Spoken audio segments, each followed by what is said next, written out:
Kyle. They're not in my Kyle. pockets.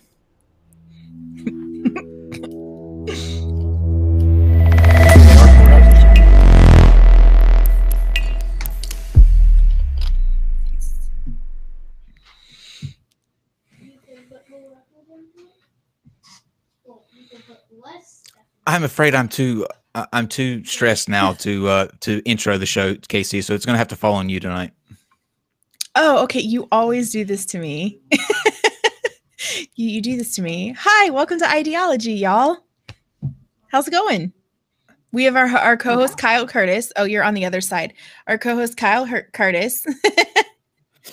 And then we have Digital. Please say your name because I always say it wrong, and usually I just say Harambe. Harambe. I always say it wrong, and so many people say it different ways that like I never know what the right way is. So usually like you're Harambe. a dead gorilla. Yeah, Harambe. That's what I usually say. Digital Harambe. No offense. That digital Harambe. That's even better. I like it. I like it. So you guys can go to zoology next, right? Yeah. Well, hello, you two lovely people on the other side. Sorry for the hell of a start. We are just batting 1,000 this week, and I swear, like, it is not. People make jokes in the comments on the videos about my, I guess my capabilities with streaming. It was not me. Okay, Jimmy, don't say a word, but it was not me. But yeah, how are you guys doing? It's good to see you again and have you back on. Good, thank you. Glad to be back. Yeah. So you're in the 2.3K subs now, right? Which was pretty cool. Yeah. And very unexpected. I thought we'd be like another 6 months before we got there. That's what I happens when you remember put a Sumerian grammar video up. So I hear you. Wipe them shoulders off. I remember when you were just 4 subscribers strong in the beginning. So it's good to see you guys grow like that. We're going to have a great chat tonight about something very interesting, even though my co-host would rather be somewhere else. I'm just going to go ahead and put her. Well, I mean, I'm a political person. Like politics is kind of, politics, atheism, rocket science. That's kind of what I do. Would you like me to send you updates as the show goes if something incredible happens, like Beto O'Rourke wins Jimmy, or something? Yes. That would be great, Jimmy. Yes. Thanks. Did you guys vote today? I'm not allowed to, so I didn't. I did. Is it rude to ask people how they voted? Is that Yes. Is that a thing? Okay. All right. Yes. Thank you. I did it like this. Nice. I walked into that. I totally walked into that. Okay, so let's see what we've got. Just to let you guys know what we've got coming up for the rest of this week. Tomorrow is going to be Phil Hartzum, the guy that does. He's a fighter. He's a MMA fighter, and he also does piano and art. He's got a lot of talent, so he's going to be coming to talk about how he combines those two. Thursday is Isaac Arthur, which everybody is wanting to see. That's going to be a great talk. We're going to be talking about the possibility of one day being able to upload your mind into a I don't even know what you upload your mind into, but it's a way that you can live forever by just continuously inputting your memories and your consciousness into another being. So, Casey, would you do that?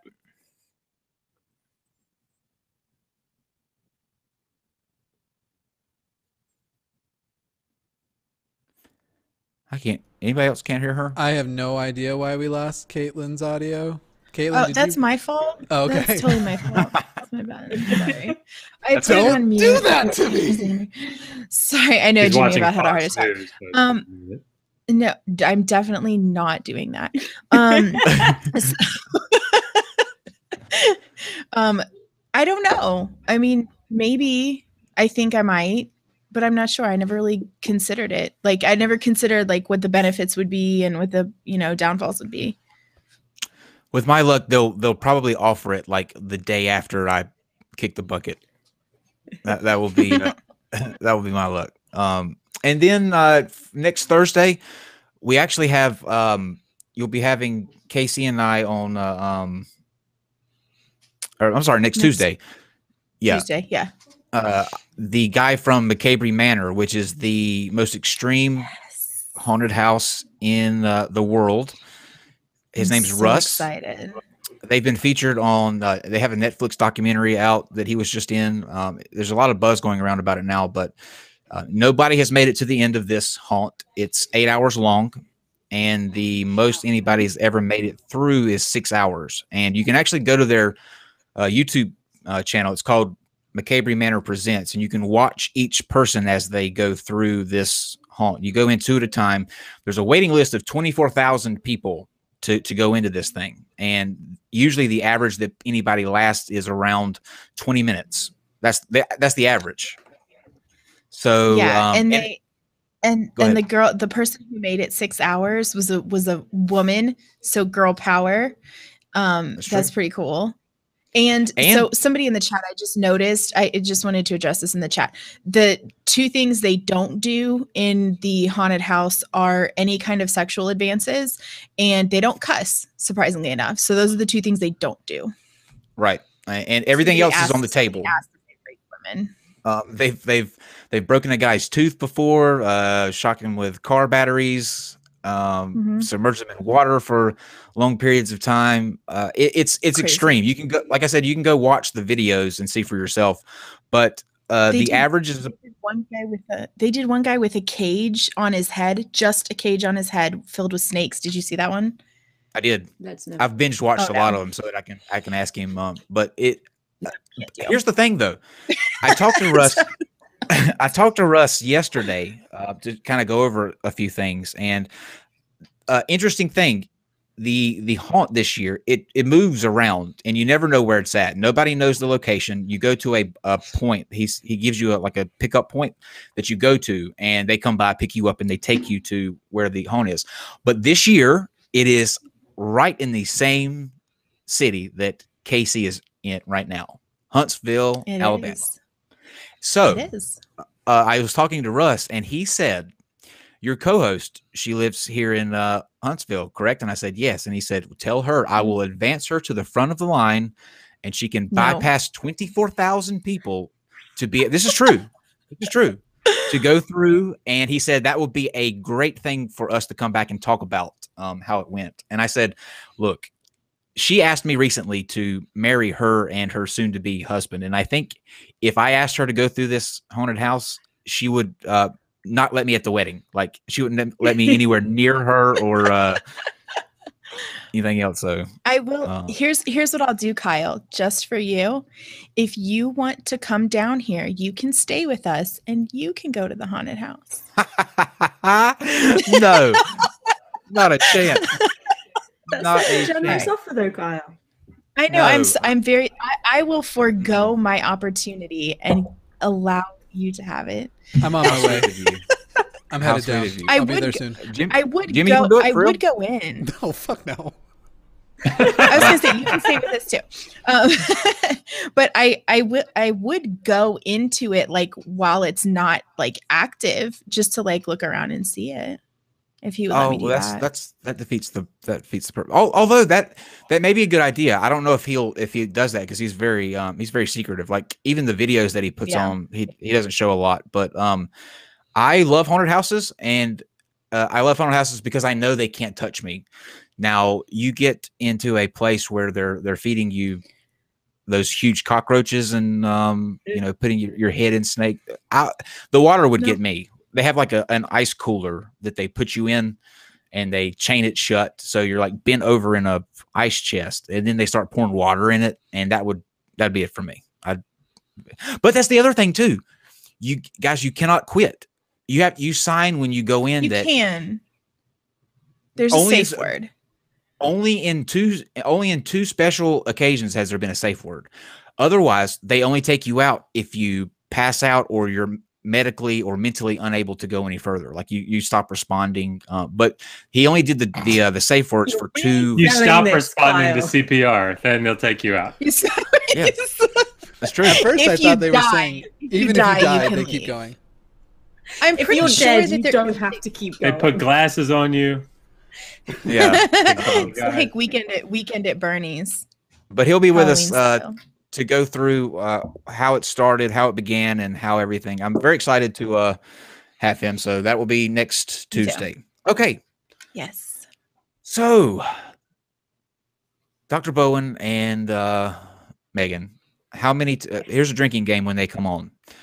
Every time they look at each other, with that, you'll see the look. It'll happen. It'll happen. It always happens. But they have this. Damn it, Kyle. Take a shot when that happens.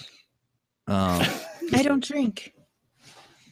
Pat your nose when it happens, Casey. Okay.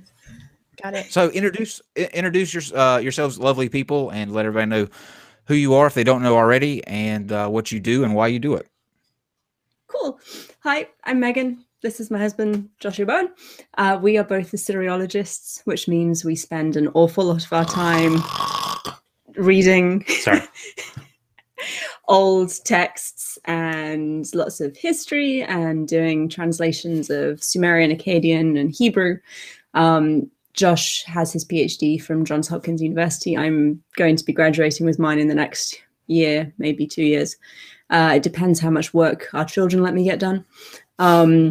And we run the YouTube channel Digital Hammurabi, which can be entirely attributed to Kyle and Steve. We didn't really know that YouTube channels existed until Josh came on the NonSec and someone said, you guys should have a YouTube channel. And I said, oh, that sounds like fun. Let's do that. And now it's our entire life. Well, at least something positive came out of us and the experience here. Good. Exactly. So we make lots of videos about history and ancient languages, and lots of exciting things like that. Awesome. And Dr. Bowen, anything you want to add? I really like her. Oh God. Here we go. Here we go.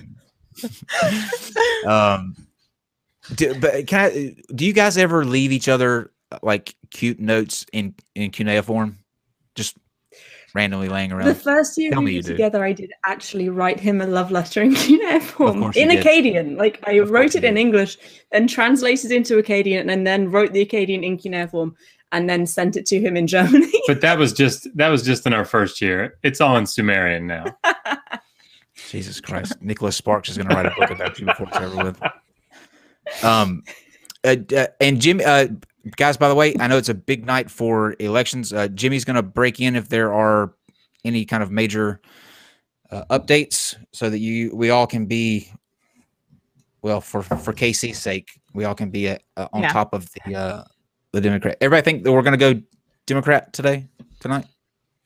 What's the feeling? I hope so.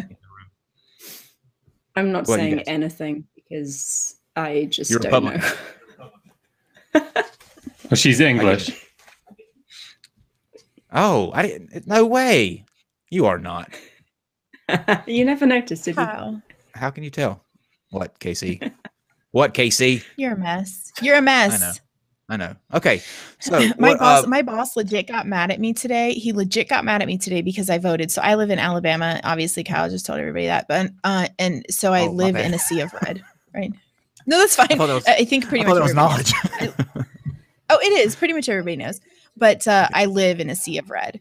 And so my boss legit got mad at me today because I voted, because he knows I don't vote Republican. So he got mad at me because I voted. And then he got mad at me because I was wearing a blue shirt, which I wore on purpose to piss him off, to be fair. But like, he was like, did you wear that shirt on purpose? And I was like, yes. He got mad at me. North Carolina is interesting in that we're like a bandwagoner state. Whoever's the most popular candidate is usually the way that we kind of swing. It's so weird how it's so weird how we kind of fluctuate that way. But it seems like I'm surrounded by just Republicans everywhere. I mean, that's the feeling that you get. I mean, everybody down here is very conservative, but it doesn't turn out that way. So we'll see. Maybe you can gloat tomorrow, and if it goes the other way, then poor you tomorrow, Casey. I don't wear gloat. red. I actually don't gloat. Oh, you do gloat. Everyone gloats. No, I don't. You wore At blue work. today. I don't gloat. You wore I blue don't today on believe for a purpose. moment that Caitlin doesn't gloat. Right. That wasn't. I wore blue today on purpose just to piss him off. That's not gloating. That's It's a just form of gloating. poking. It's That's poking the taunting. bear. I feel like It there's is. some It's glo- taunting. There's some But gloatage to be there.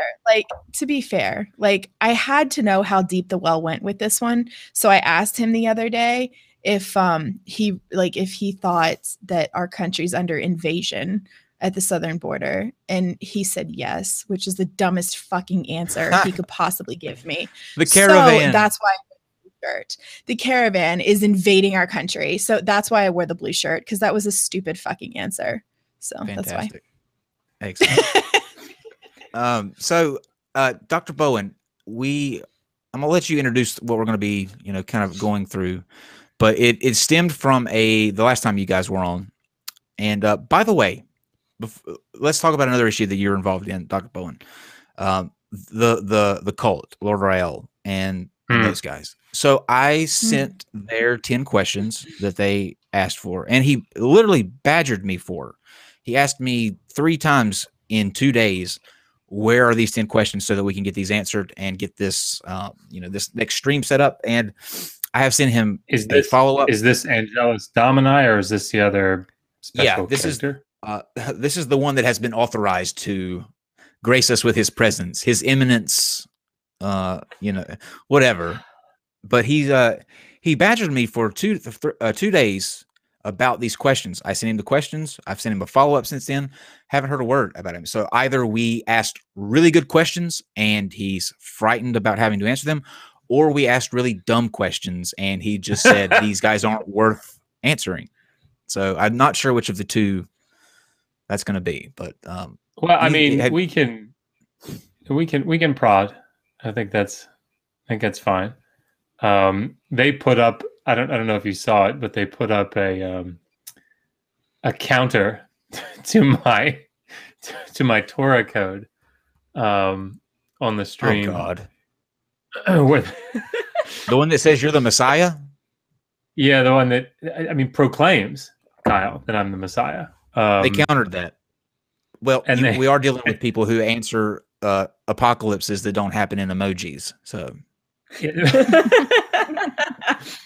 well, it was really actually very comical, because it was almost as if I was treating this code as something really serious, right? I'm actually calling myself the Messiah.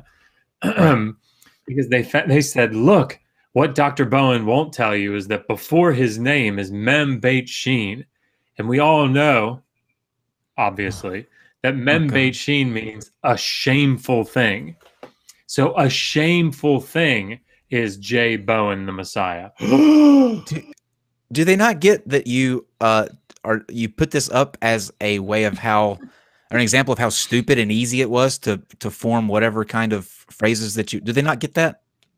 It's entirely possible that I went to the computer program, took 10 minutes and found that exact same word before Rael's name. I may have found Steve McRae is Enlil, Steve McRae is Yahweh. Don't tell him that. Yeah, please. So yeah, definitely. But I'm excited. I'm excited to have them push back. The thing is, Kyle, with that code, you can be Yahweh too. Yeah, if you'd like to be. Everyone can be Yahweh. Yeah. I don't want to be Yahweh. He doesn't have a very happy ending. That's true. Also, he's kind of a dick. Yeah. I'm not. I don't know how many of you have read the Bible, but he's Can you look in your Bible code and see if it says Kyle's happy with who he is? See if that exists. There's no question that I can find that. But yeah, it's frightening that they thought that you were being serious about that, and they put a counter out to you. That just shows you how bored they are. I mean, that's not a lot of action going on at the Rael camp. I was going to say there's not much to do in Baja. And I won't spoil anything. But I contacted Michael and asked him if he had any interesting information that he'd like to present or that he thought was interesting to share. And he sent me a huge file. Oh, great. Anything good? Quite. And scary. Okay. I'm kind of hurt that I'm not involved. I feel left out. Oh, see, there was a look. Drink up, audience. Drink up. But here's I forgot what I see. That's what happens. The look is so mesmerizing that it just makes you forget what you're saying. And I had something really profound to say this time, like groundbreaking. Of course you did, sweetie. Yes, we know. Casey, do you want to go ahead and watch your Fox News, dear? No. I'm just kidding. That's not even funny. My boss watches Fox News in his office literally all day. He has a television in his office and it never goes off. I would have bet money on It's that. gross. That's not surprising at all. It's gross. So Not it's at so all. appalling. And he calls CNN Communist News Network. Oh, that's accurate. Or the Clinton News Network. You know, because she's killed so many people, and her email servers were just the worst thing ever. Downfall of society. Emails. Okay, let's go ahead to speaking of emails. Let's go ahead to some ancient versions of mails. Clay mail. That'd be accurate. Clay mail. Clay mail works. Look at that. See, I am sharp tonight.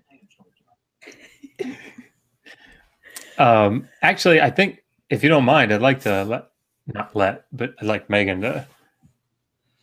She should introduce it. I don't let her. Oh God. I love Do I need you. to separate you two? Sorry. Do I need to separate You you can two? try.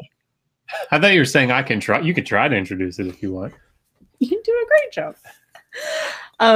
So if you've heard me talk about really anything to do with cuneiform before, you'll know that we have some really fantastic ancient letters, and I love them because they're either hilarious, really, really informative, or just really drive home the humanity of people who lived several thousand years ago. So we spent some time and went through some books and some articles and picked out some letters that we think are particularly interesting from a bunch of different time periods and different places. Do you mind if I give like a little bit of a just Please. sort of? So one of the things that happens when you study the ancient world, and in particular ancient Mesopotamia, is that we have so much preserved, right? We have so many clay tablets, hundreds of thousands of clay tablets, and they're the originals. They're not like copies of something. And in addition to that, we have an awful lot of monuments or statuary that have inscriptions on them. So much of that, maybe not so much, but an awful lot of that A lot of it. is commissioned by or composed by elites, right? So people that kings would make royal inscriptions, right? They would say, hey, scribe, write down my great accomplishment that I did when I went on that campaign. And then the next year, add to it and redact some of the stuff from the earlier campaign that you wrote about and make it sound a little prettier. So a lot, when you deal with those types of texts, you have to learn to, part of historiography is learning to figure out what's reliable and what's sort of pomp or hyperbole or whatever. So when we've used this a lot, but when the king Sargon, his name means the king is legitimate, which may very well mean he wasn't legitimate, right? Because We just had him on last night. Lovely fellow. Huh? No. No. He said Sargon. So one of the things that we really that Megan was saying kind of touches on I don't know, how did you word it? It's personal or it's Humanizing. Humanizing, yes. Are these letters, right? Because this is, like a husband writing to a wife or one merchant writing to another merchant about a sale or something. Having said that, a lot of the letters we're going to be reading today are actually between kings. Sorry. Little caveat. Can I ask a question? Are there any? This is just my male brain here, but are there any like really good like love letters? You know what I mean? Like really good love letters. Like you don't get like emotional declarations or particularly private information being transmitted via letter. No ancient Not a sexting. There are No. there are a lot of love poems. Yes, a lot of poetry. oh, it's boring. No. Oh no. Oh, it's not. No, it's not. Take your Shuba stone and plow me.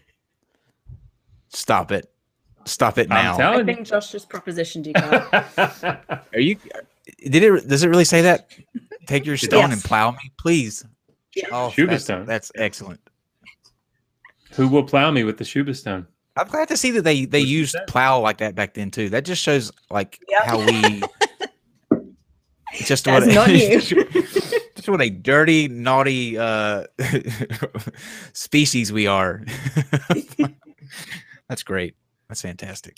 I mean, the thing is, you see that sort of stuff in the Song of Solomon too. I mean, it's not like it's just restricted to the ancient, to a Mesopotamian text. It's just, they sort of spin the Song of Solomon. Oh, that's not really about sex. Yeah, it's about sex. It? Oh yeah. Stop it. I thought that. Come on, somebody. That, God didn't want you to. He doesn't want you to cross plows, or if you have the same plow as your neighbor, he doesn't want you to plow with your neighbor if you have like parts. If the spade is the same, or if you have spades, don't do it. But I have that's not true though in ancient Mesopotamia. So if there's some omen series that talk about if you have sex with another man, you'll be blessed. You'll receive really good fortune. Yeah, really good fortune. That's true. I can vouch for that. I can vouch for that. But I heard maybe you guys have heard this. I don't know if this is true or not. There was a friend that was telling me this a while back, and I never bothered looking into it, but this reminds me of it a little bit. But the word fuck, right?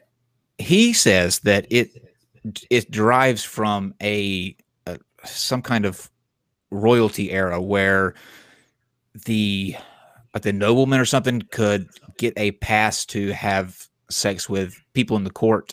It was called fornication under the consent of the king, and so they were fucking, F-U-C-K. Sounds great, but I wonder if there's any truth to it. I don't know. It sounds a little suspicious. It's too neat. It's too perfect. I agree. It is. I hope it's true. That would be amazing. Yeah, I should Google that. I don't know why I don't. I heard that. Anyway, should, go ahead. When you hear things, Kyle, you should look them up. I can do nothing right for KC tonight. What did I do? Sorry, I'm getting text messages from my mom and all kinds of people. My mom's really excited right now because 31% of the vote is counted in Texas, and Ted Cruz is losing. If Ted Cruz my mother wins, is a life. Okay, my mother is a lifelong Republican. So the problem is that Austin is already in, and that's where he got the lead. Now he in the West has some counties that are gonna come for him because that's where he's from. But most of the places that aren't reported yet are traditionally Republican. So he was already predicted to have that's an what I early told her. lead. Yeah, don't get your hopes up yet. Oh, that's what I told her. Okay, so back to I'm sorry to take us off on such a tangent, but you know how that's how my mind works. So, he left because we said Ted Cruz. Most people, that's what I would don't do. blame him. Yeah. I don't blame him. Okay, we're done with Ted Cruz now, Dr. Bowen. We're done with Ted Cruz, I promise. You can come back. Sorry. Anyway, please, after you, sir.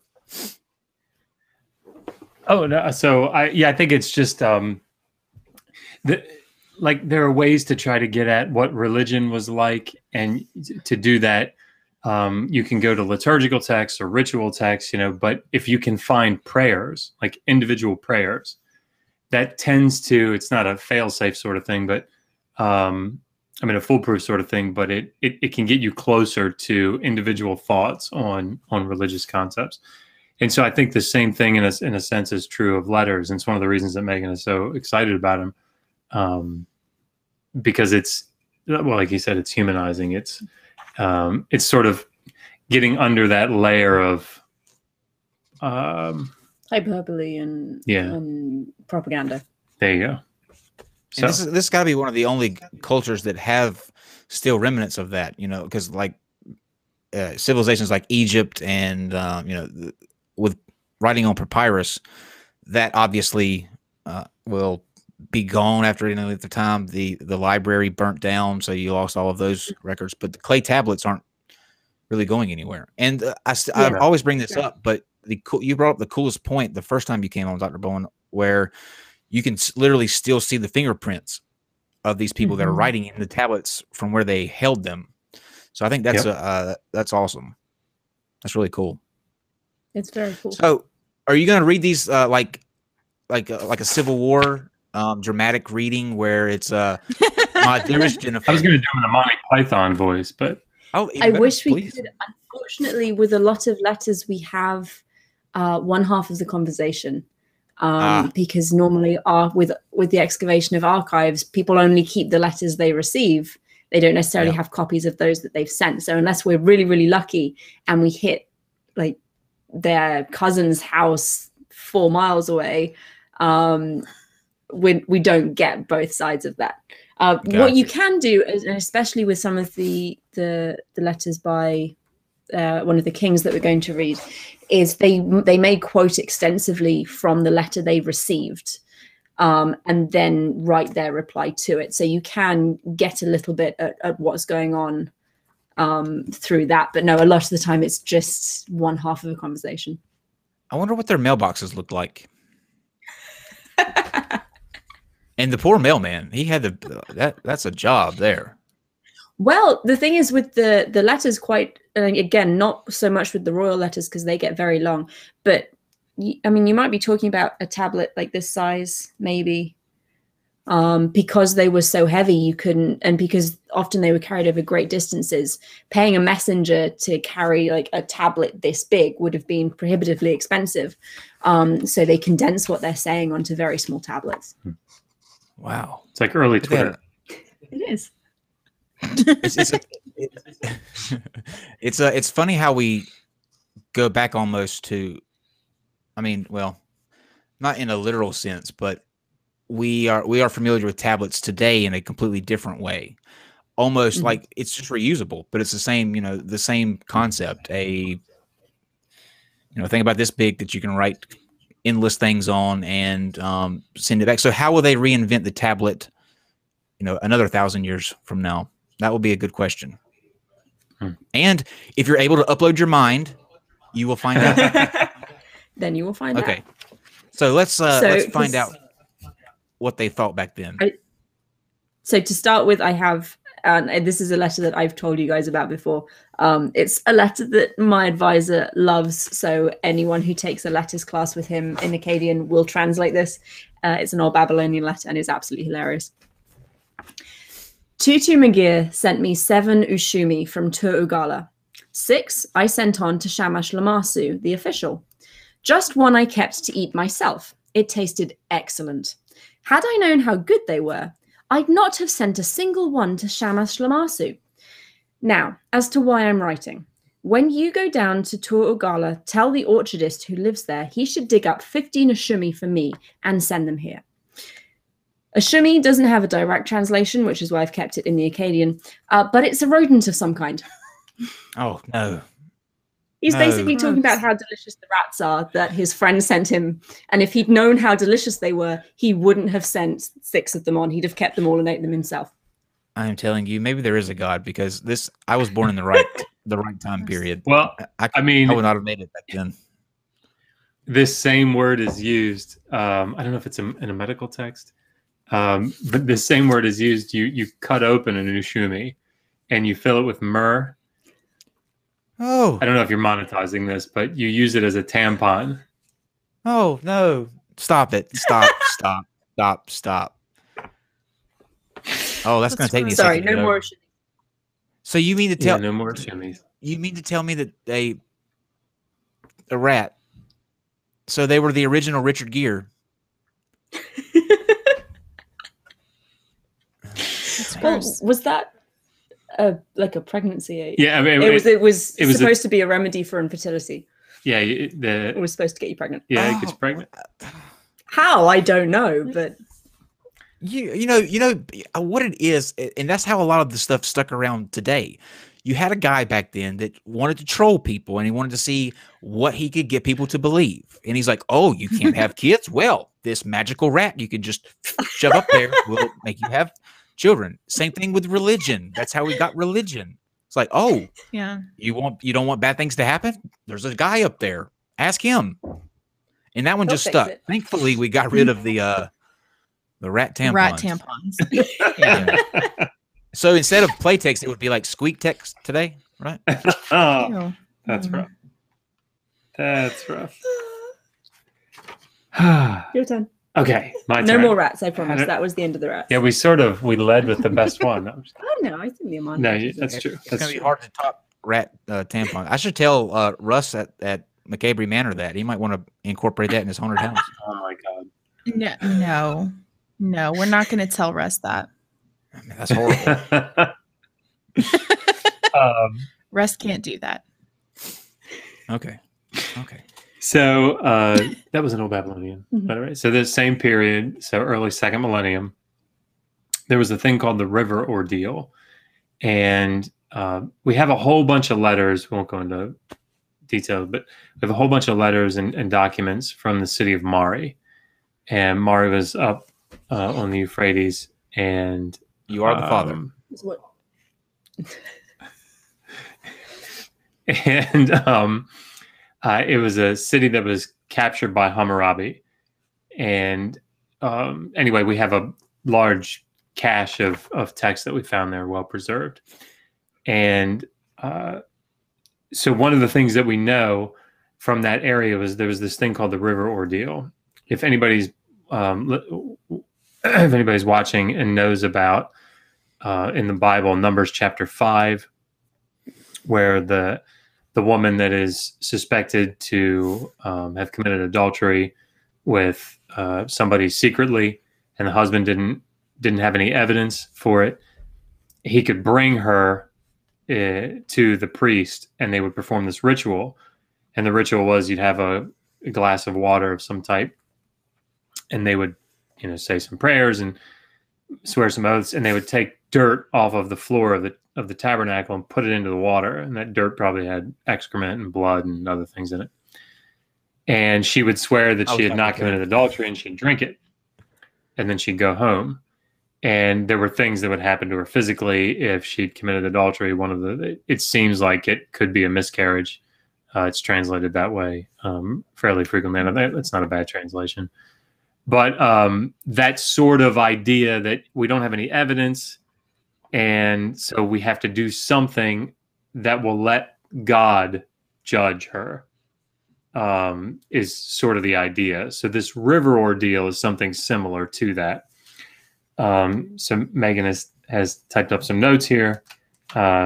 She did really well preparing this. Which was awesome. Okay. Drink. So persons were required to prove a statement by plunging into a bitumen well.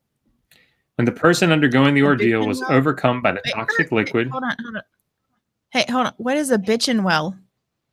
Yeah. Bitumen. Oh, it sounds like you said Bitumen. bitchin'. Thank you. I thought you said bitchin' well, and I was like, Oh, I did. I'm waiting. Can we wait? Somebody isolate that clip of him doing that, please. And then loop. Can we call it bitchin' well? By the way, Yeah, I in want the to live call it chat, bitchin' well. this can't go on without being announced. But back on the mouse thing, real quick. Sweet Heathen in the live chat said mouse pads. That wins the night. Job well done, Sweet Heathen. Job well done. All right, back to the bitchin' well. Back to the bitchin' well. So when the person undergoing the ordeal was overcome by the toxic liquid and fumes and died, their statement was proved wrong. It appears that most jumpers were proved wrong. It's interesting. So this is a letter sort of in that context. To my lord speak. Your servant Meptum says, about the plunging party of Shub Ram and Hayasumu, those are names of two people, that my lord dispatched. I dispatched reliable agents with that plunging party, and they first let a woman take the plunge, and she came out. Oh, After hey. her, they made an elder take the plunge, and he resolved Out of the the claim bitchin' of... well. Yep. She came out of the bitchin' well. Sorry, I can't. It's like the ring. Oh, man. Sorry. I'll behave, I promise. For a that's few good. minutes. He resolved the claim of 80 dikes of land inside the god and came out. After him, they made a second woman go down, and she came out. After her, a third woman. The gods spat out the third woman. As the elder God established damn. 80 dikes of... He spat her out. Yep. What does that mean? What does he mean when he says We'll get that? to that. Okay.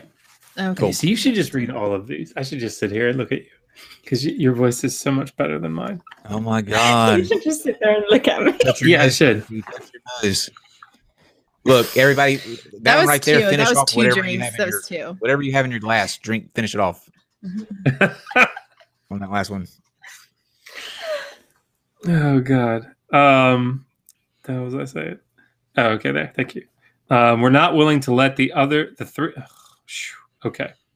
As the elder established 80 dikes of field area, and the gods spat out the third woman, the men of highest Sumu were not willing to let 3 other women take the plunge. So sorry. What this is it's a boundary disagreement. So they've got 2 groups of people claiming the same area of land. And what they're doing is they are taking people from each group, getting them to swear a statement about who owns the land, and then throwing them in the well and seeing who comes up again to decide who owns it. Oh, This sounds like a really like reasonable process This for is making very decisions. scientific. Yes. I wish that I'm we could just do this impressed at my with- work. I'm impressed with the amount of flannel that's going to be there with 80 dikes. That's rough. Let's see. They affirmed, city and territory are not ours. The elder fell to the feet of the men of Subram, saying, do not let the other women plunge, and they must not die. We shall procure a title guarantee concerning city and territory. In days to come, no one must raise a claim against it. City and territory are Shubram's. The courtiers of Babylon and the something of the city had a title guarantee written down before the agents. Sorry. No, you're good. Forgot what was on the other page. Herewith I have dispatched that plunging party to my lord. My lord must ask them, quote, further, the superior of the god... No, sorry. We can skip the rest of that because it doesn't make much sense. So the spitting out they were talking about, apparently in bitumen wells, sometimes warm water kind of swells up and like pushes people out. So that was taken as like a sign of favor from the god of the river, or the god of the well, saying that I'm not going to kill this person. They are telling the truth, so they can leave. And in this particular letter, because they had those 2 groups of people, everyone from one group lived, which means that by association, they were all telling the truth. So it means that everyone in the other group was lying. So if the truthful people lived, then the lying party would be killed. So one of the elders of the first city basically said, you know, they don't need to go in the bitumen well because they will definitely die because they're lying. Interesting. It's kind of like what they used to Obviously. do with the witches. Yeah. You know, when they would put them out in the water, because that's obviously the best way to check for witches. Oh, definitely. Although I think the documentary Hocus Pocus shed some new light on how we can better search for witches. So I love Hocus And by the way- Pocus. It's the best by the way, that was- documentary I've ever seen. it is a great movie. I love don't know movie. that one. Oh my God, Jimmy, will you kick Dr. Bowen off? But we need to keep Megan. You weren't supposed to hear that. I said it very quietly and subtly. Sweet Heathen Have a was good gracious night. enough to say that I misread that. It was Ben Green who said mouse pad. So Ben Green, job well done. I'm sorry that I was reading in a hurry, obviously, and I attributed it to the wrong person. So I'm going to the bitchin' well now. It As will well. probably kill you. Probably. I wish it would. Damn, this got dark Just- real fast. That's what your shadow cloud above me all night long is just doing to me. So it's your fault. Oh yeah. I You're have just a so shadow angry. cloud. You're so I'm not angry with me angry. tonight. Listen to you. Listen I'm to not that. angry that, with that you. tone. I'm not angry. What? It's total. What is it? Projection, Casey. Projection. Oh, okay. Projection. Oh, so you're angry Okay. with me? Is that what we're talking about? We're moving on. Sorry, I stepped after away. the Did show. you say my name? No, Jimmy. Nobody's yeah, talking it's to you. It's not about you, Jimmy. I'm sorry. But He didn't hear. He was watching Fox I'm News. just kidding. You're the did hero. ask. You're the hero tonight. You did ask, so Well done. That's awesome. Well played. Okay. Sorry. This is why I like having you guys on. It's always so much fun when you guys come on. I've been looking forward to this. We get caught up in such serious things sometimes that we just can't kick back and joke. So I mean, sometimes you just have to sit down and think about eating rats. yeah, And using them as or, tampons. Yes. right, yeah. That's don't say that's the that. one to get over. That's the one to get over. I I'm, prefer uh, the we bitch have and well. and the bitch and well, exactly. Bitch and well is Exactly. the best. We have a couple of letters from the Amarna period, and the Amarna letters are really cool because they are a collection of letters between like the great kings of the time, and they were excavated at the city of Amarna in Egypt. We should tell them about. You go for it. All right, so there's a period, 14th century, 15th, 14th. I think it's 14th. 14. Where you have in Mesopotamia. So often there are times when you just have one major power ruling. So like if you study the Bible, you hear about the Assyrian Empire and they're ruling, and you hear the prophets talking about Assyria, and or you have Babylonia under somebody Egypt. like Nebuchadnezzar, right, or the Egyptian Empire, and they tend to have influence over a major section, right, or the majority. During the Amarna period, you have essentially they call it the Great Powers Club. It's kind of like the United Nations.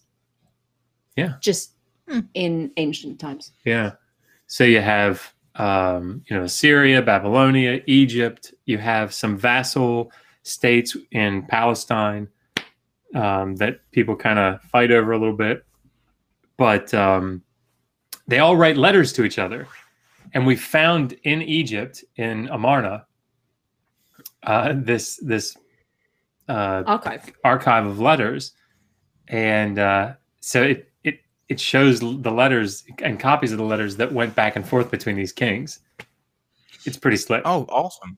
Now, when they find an archive, when they find like you said, an archive of these letters, in what condition are they found, and in what? Like in a temple, in just a ground.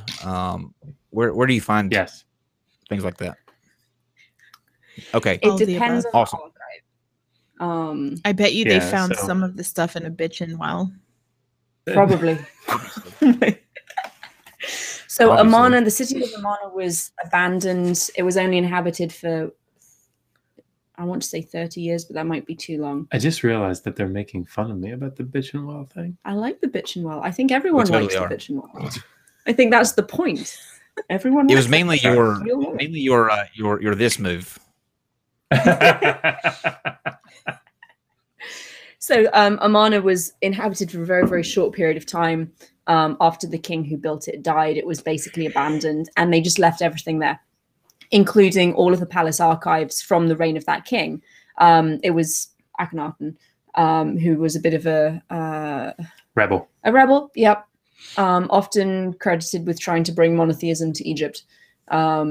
Exactly how much truth there is in that, you'd have to ask an Egyptologist, but they didn't like him very much after he died. So they abandoned his city, left all his stuff there, which means we have this fantastic collection of letters, because they didn't take them with them. Was he that pharaoh that broke tradition with how they would do like the sculptures of them? Like they would do sculptures of pharaohs and like beef them up and make them, more muscular than they were, and more robust than they were, but he actually went and wanted to do it actually how he looked, and it was like a stark difference. I mean, it looks completely out of place, like his particular bust.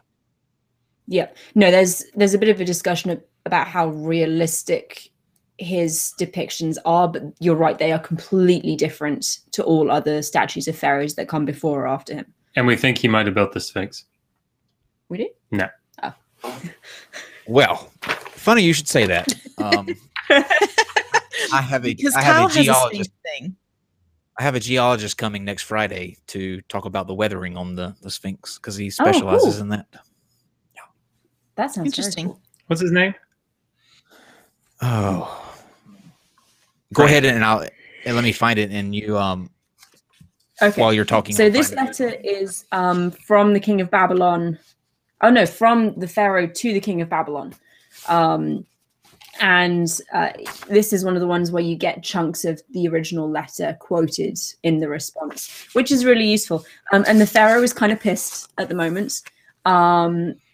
Basically, the Babylonian king has accused him of marrying his sister, and then she died, and the king didn't tell anyone. So he's like, dude, where's my sister? None of my messengers have seen her. She has to be dead. Why are you lying to me? And Pharaoh's like, you are jumping to conclusions, sir. She is definitely still alive and totally not dead. And why would I lie to you? He said she's alive. Mm-hmm. Egyptian soap opera. It is. These are completely and utterly soap operas. His name is Robert Adam Schneeker. I hope I'm saying that right. Schneeker. Schneikr. Schneeker. Your guess is as good as mine. Oh, I thought you were talking about the king that we were. Oh, obviously. You had Hammurabi, Sargon, and then Robert Schneeker. King Robert Schneeker. King Schneeker. King Schneeker, I take it. I really do have a PhD, people. He's from smart. the town of the Bitchin' Well. She's never going to let that go. Never going to let that go. I don't think I am. I think it's wonderful. I love it. But in these letters, though, a running theme is interesting because they're not really dealing with issues that are far away from what we still, either talk about or probably have back and forth about. Just the context changes and the way things happen change, but the principle or the general concept of what the letters are about seem to be a theme throughout history. There's always it's interesting because actually the opening line here, the Akkadian's a little debated. Some people have translated it "Make America Great Again." So, oh God. Hold on, I have to read. Kyle, are you doing super chats at the end of the show or? Yes. Okay. Never mind then. Sure are. Okay. There are several that say, "Please shut that Josh guy up." No, actually, somebody just said you're bitchin'. You're pretty bitchin'. Yeah. It says, Joshua, thanks for being the punching bag on the show. We all think you're pretty bitching, but Kyle won't read this anyway. Ha ha. Kyle read it. Now what? There you go. Anyway. So, say to Kadashman Enlil, the king of Karadunishi. Thank you, Karaduniash. That I've spelled that wrong. That's why I can't pronounce it. My brother. Thus Nibuba. We'll call her Dwight. Why did you read this one? Oh yeah, we'll call her Dwight. Thus Nibmu Area. Thank you. We were going to name Oliver that, but we decided against it. Dwight sounds like a great lovely king. lady. I'm taking over now. You've done the difficult bit. I'm good. Great king, the king of Egypt, your brother. For me, all goes well. For you, may all go well. For your household, for your wives, for your sons, for your magnates, your horses, your chariots, for your countries, may all go very well. It's the equivalent of, I hope you're good. For me, all goes well. For my household, my wives, my sons, my magnates, my horses, my numerous troops, all goes well. And in my countries, all goes very well. I have just heard what you wrote me about, saying, here you are asking for my daughter in marriage, but my sister, whom my father gave you, was already there with you, and no one has seen her so as to know if she is now alive or if she is dead. Bitch, you are not marrying my sister until you tell me whether my daughter until you tell me whether my sister is alive. These That's are quite your the- words that you sent me on your tablet. That's quite the nice way to say that, though. You know what I mean? Like, I'm not sure if I can send you my sister until we figure out what happened to the last one that I sent you. Exactly. They're very diplomatic. I think it was the equivalent of, "Can I marry your sister?" Bitch, please. Did you, however? Hey, ever there's a send good you idea dig- for you guys to reinterpret these letters how they would be Yes. done today. That would be hilarious. That would be Mhm. amazing. And I change could do that with the and you Amarna. have well, and you have to change the names. So like what Yeah. so Godless Engineer and I have a Bible podcast, and while we're doing it, we change the names. Like throughout Genesis, when we were going through that, we had like a trailer park, and all the characters, like we named them different names from what they were in the book. So like Rebecca was Becky. So like we kept them kind of close. But like Right. Nice. it was it's super entertaining. Who was I feel like- I mean, Methuselah? at least it entertained me. Methuselah was Methuselah? Martin. I don't know. I don't know. I don't know what we did. Uh, I don't remember. That's Maybe. Genesis was a long time ago I apologize. when we did all of the names. I don't remember what all of them were. The trailer park, though, is actually probably more accurate of story as to how things went down, if it went down that way. Because, It was really fun. yeah. Yeah. I think that you guys would be great at doing that, making up your own characters think and that's a good idea. reinterpreting these letters. Yeah. Did you, however, ever send here a dignitary of yours who knows your sister, who could speak with her and identify her? Suppose he spoke with her. The men whom you sent here are nobodies. One was someone from Zakara, the other was an ass herder. And I mean, he's not going to know anything Wow. anyway. There has been no one among them who knows her, who was an intimate of your father and could identify her. As for your writing me, you addressed my messengers as your wives were standing gathered in your presence, saying, "Here is your mistress who stands before you." But my messengers did not know her, whether it was my sister who was at your side, about whom you yourself have now written. My messengers did not know her, and still you say, "Who is to identify her?" So basically, it's not my fault that your messengers don't know what your sister looks like. They're Because she ass was right herders. there. They're ass Yeah. herders and idiots. Exactly. These ass herders have 99 problems and a bitch ain't one. Got it. Why don't you send me a dignitary of yours who can tell you the truth, the well-being of your sister, who is here, and then you can believe the one who enters to see her quarters and her relationship with the king. And as for your writing me, perhaps the one of my messengers who saw this woman was the daughter of some poor man, or some Kashkian, or the daughter of some Hani-Galbatian, or perhaps someone from Ugarit. Who can believe them? The one who was at your side, she did not open her mouth. One cannot believe them at all. These are your words. So again, the messengers saw a woman, but I mean, who knows who she is? You probably hired her from one of these inferior nations and got her to stand there and pretend to be my sister. So, The Not Democrats probably hired her. She's probably. a crisis actress. You're gonna trigger people now. You're gonna trigger people I now. know. That's okay. That's kind of like what I do, right? Are the people that are talking in this letter, supposedly talking, are they the ones that are actually writing these tablets, or is it done by a scribe and they're kind of dictating what they want to say? Yeah, I mean that's debated. It's probably no. I think we have pretty good evidence that it's dictated. Mhm. Now that I think about it, Probably to an Awesome. audience as well, which is yeah, it's been about 4 years since we did these, so apologize for not Well, having that.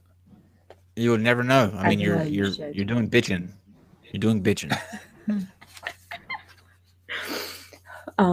But if your sister were dead, what reason would there be for one's concealing her death and presenting someone else? May Amarna, the god, be my witness. So your sister's not dead, I promise. Was she dead? We actually don't know. Somebody call the Unsolved Mysteries guy. You remember that theme? that they used to play on? They can look Oh. it out for us. Yeah. Yeah, the rest of it is just about golden chariots and stuff. Is So- that the one that has the gold melted down? No, you've got that one. Oh, I've got that one. Josh has another letter from the king of Babylon to the pharaoh, so the other direction. And one of the common themes through these letters is send me your stuff. I do not have enough stuff, and basically the floor of your country is paved with gold, so send me all of the gold. So this was PayPal back then. Yeah, exactly. The interesting thing Kyle, about send me all your shit. Clay That doesn't work. PayPal would Do be I right have with to you. like? Do I have to write it fancy on fancy paper? It'll be in cuneiform. I mean, so you it won't know doesn't what always it's work. talking. There's this weird balance they struck between always wanting to send letters and be in contact because that was like a friendly diplomatic thing to do. So you always are really quick to send a letter and ask for stuff, but you're not so quick to like send a response with stuff that you've been requested. Just like today, just like there's you get plenty of messages for something, but not very many in return. So I'm interested in how. Okay, so you had these two civilizations that were writing back and forth, right? One of them was sending clay tablets. The other one was sending probably papyrus scrolls or coming from Egypt, right? Or they No, tablets Also too. clay tablets. Yeah. All of these are written in Akkadian, and the responses were in Akkadian as well. So one of So the how do you- things that we know, one of the things that we know is that Akkadian was the lingua franca of the day. So it was like the common tongue. And so scribes were trained all throughout the ancient Near East in the Mesopotamian form of writing. And we actually have scribal, evidence of scribal training from these different areas. So it's actually pretty interesting that Akkadian becomes for a long time before Aramaic. It's the language that's used throughout the Near East. So how do you transport? Like a mailman carries letters or scrolls in a sack and jumps on a horse and goes. But if you get knocked off your horse or you drop your bag and the tablets go bye-bye, then I imagine you're pretty screwed, right? A lot of them went in envelopes, clay envelopes, because they were Now sealed. that's interesting. How they do that? So, I mean, you can, okay. So I don't want to talk too much. Basically, you have just a piece of clay that's, been formed and then Mushed around. yeah. So there's a hollow space in between, and you seal the dried tablet inside. Are you being serious? And oftentimes, what they would, sorry, Are you being serious? and yeah, Yeah. and So they'd have the hardened clay letter, and then they take wet clay and form it around the outside, and then roll a cylinder seal across the top of it. or they would rewrite Yeah, the letter weirdly. on the envelope. What? Why? Because see, the idea with clay is that there are circumstances where you could like re-wet it and change a word, write something different on the outside. So Got it. That way you open it up and you see if the outside matches the inside and see if it's been tampered with. And the cylinder seal does the same thing because you can't open the envelope without breaking that seal. So this mailman would literally be carrying 2 letters with him each trip, right? I mean, probably a whole lot more than that, Yeah. but yeah. How much do they weigh? Like one of these letters that you're reading, how much would one of those weigh roughly? Yeah. I'm not actually sure the size of the amount of No, tablets. I'm not sure. I mean, it's not like a. They're not huge. Cuneiform actually, the It's- signs can be really quite tiny. Yeah, it's not a metric fuck ton, but It's pretty close. You know what they could have done? I have a better idea. They You say could bitchy. have cut open a rat and put the clay tablet inside. Okay. Yeah. And then good. sealed the rat. and then impregnated them with it. Impregnated somebody with the clay rat tablet. That sounds or- I like that's this. a You know, racist idea. based on a conversation that we had with one of Megan's favorite people one time, Brian Forrester on the show, it all makes sense now because these tablets that people were carrying around could pick up the internet because they had Wi-Fi from the obelisks.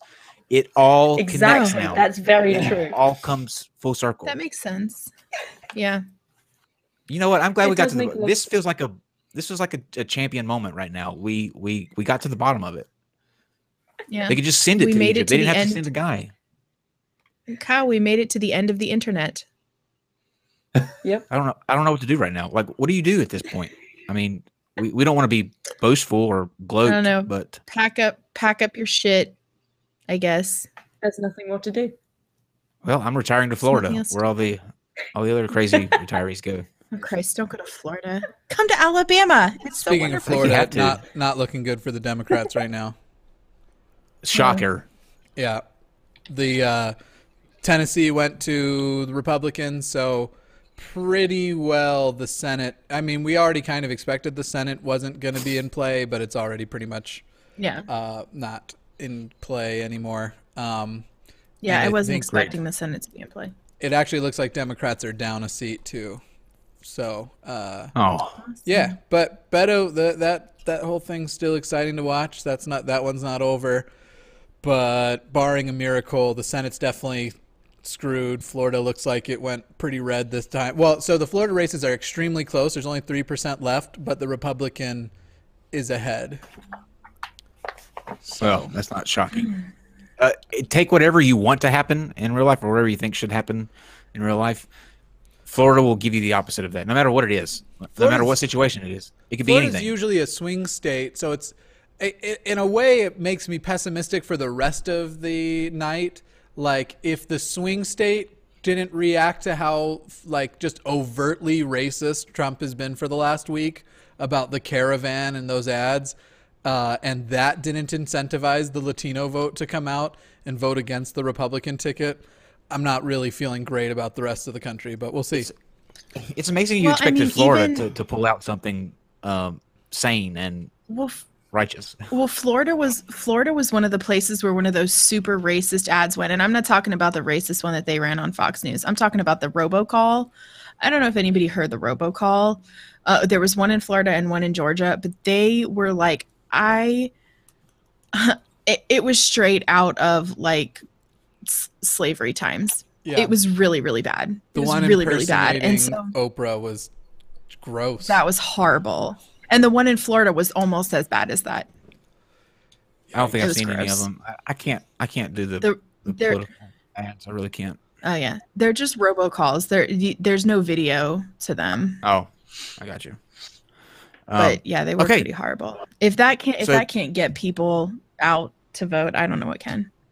Well, keep the faith, people. Don't be. It's only Florida, and like I said, we kind of expected that. It's just- So. Fuck 'em, but- it's just Florida. Tennessee was the big battleground one that they were looking to, and that one has been now again. It's Tennessee, but as far as like Right. the Senate is out of play. I mean, barring an actual miracle, the Senate is out of play. Well, The there you House go, is Christians. still in. It's your time to get on the phones to God and get that miracle in. Let's Yeah. make it happen. This will be the Pray. Where The two time. or three Thoughts and gather in my prayers. name. I'd like to order Um, one miracle, please. All right, I'll shut up now. all right. Okay, Dr. Bowen, please. Where were we? All right. Yeah, we're just reading these Amarna letters, and there's another good one here, and then I think we move on to another Yeah, genre. sorry, do you want to skip the... We've got more, I hope your horses and sons are well and happy. So, yeah, that one. From the time that the messenger of my brother arrived here, the brother is the other king that he's writing to. They call themselves brothers. From the time the messenger of my brother arrived here, I have not been well. And so on no occasion has his messenger eaten food and drunk spirits in my company.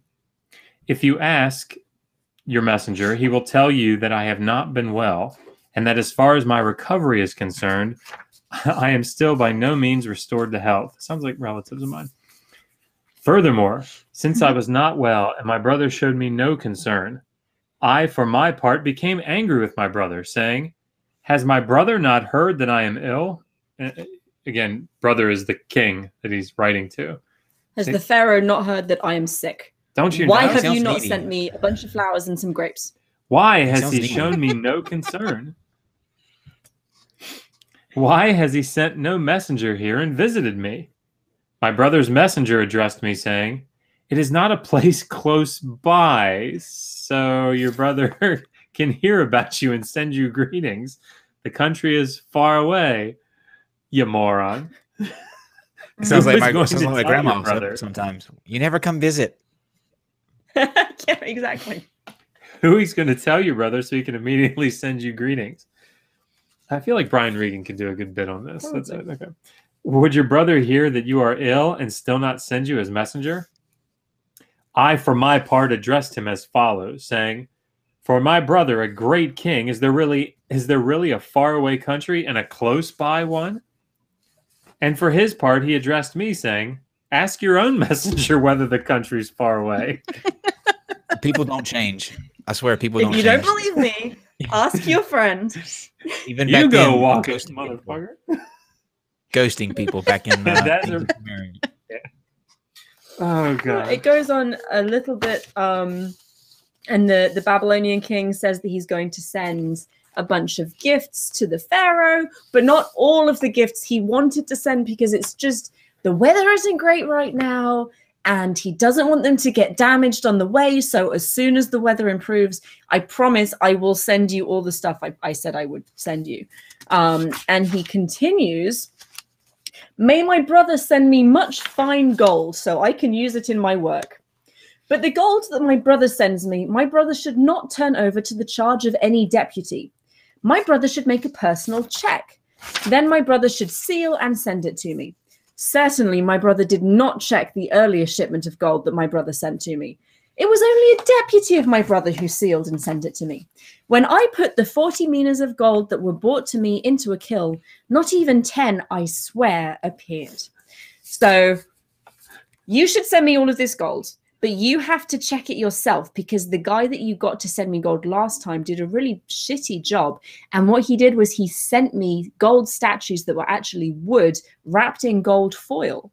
So when I put those statues into the furnace to melt them down to get the gold, I was left with like a quarter of the gold that I thought I would have and a pile of Charcoal. ash.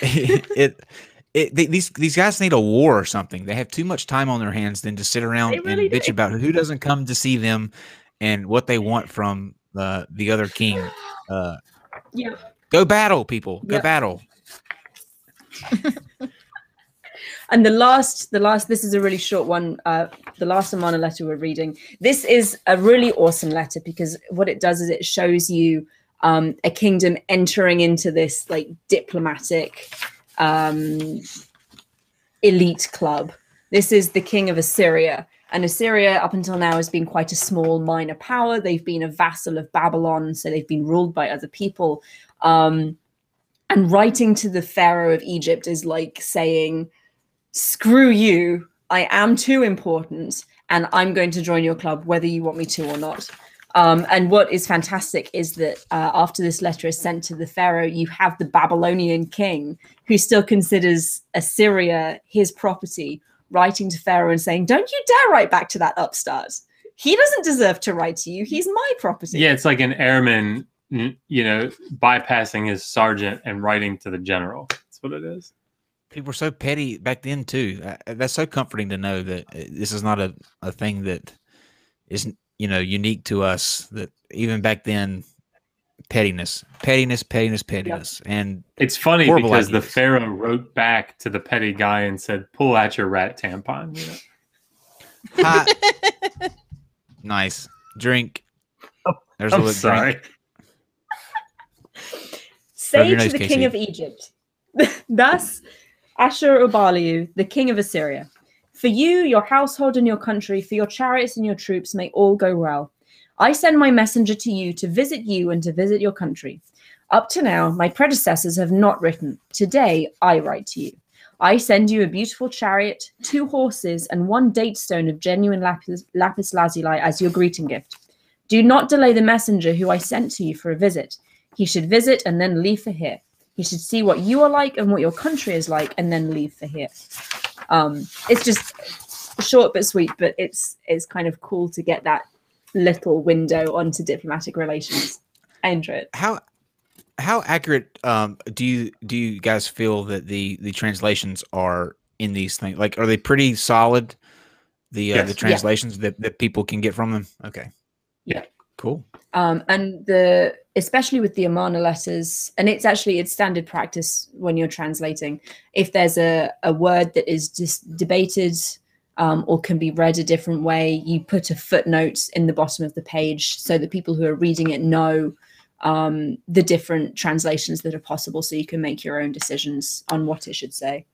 For our religious friends, can you explain what a footnote is, or source references? I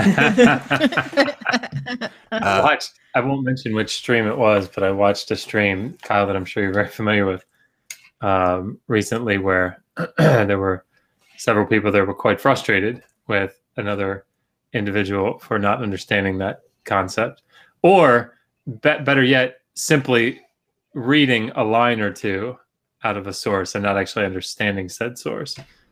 There are so many people that could be. I'm trying to go Yes. through my head real quick and I have a question.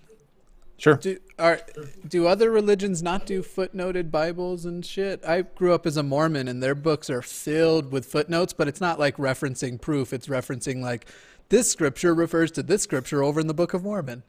Is that just a That's Mormon the thing? joke, Jimmy. That's the joke. Oh, I was just wondering if it's only a Mormon thing. No, but they're filled with footnotes, but they don't go anywhere. That's what Yeah. the Strong's Concordance Bible, that thick thing that's about that big, that has a letter mark beside literally every other word in the book. That's kind of how the Mormon books look too. Yeah.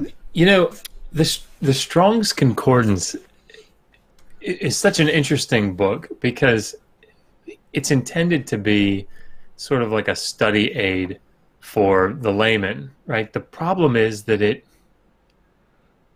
tends to make very dangerous people, right? Because in a sense, you don't have to understand Hebrew, you don't have to understand Greek, you don't have to understand Aramaic to feel like you know how to use it.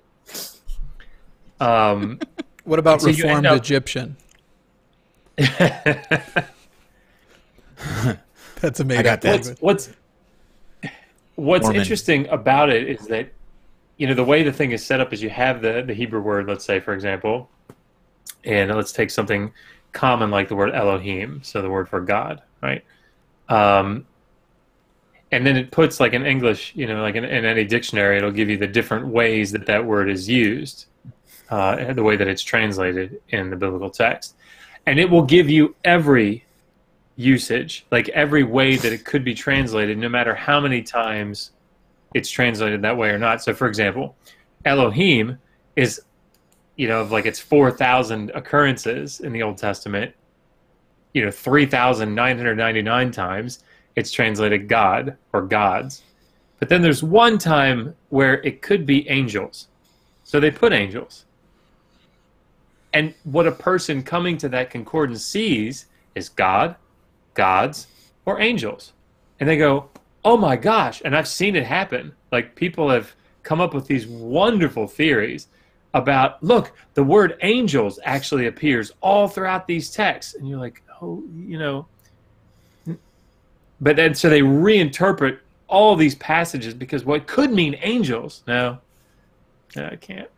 It's Right. frustrating. I'm sorry. Are you saying there isn't a clear single translation of the Bible, and that the translations are somewhat subjective to the individual? Would he ever Yeah, say that that? could happen. I mean, Fake news. I'd want to be kind of careful with that, because the problem that I see is that so many people outside of, sounds really, I don't know what it sounds like. People outside of the academic world, you know, they have, as you guys know, they have their own bent, right? They have their own interpretation of what the text is supposed to say.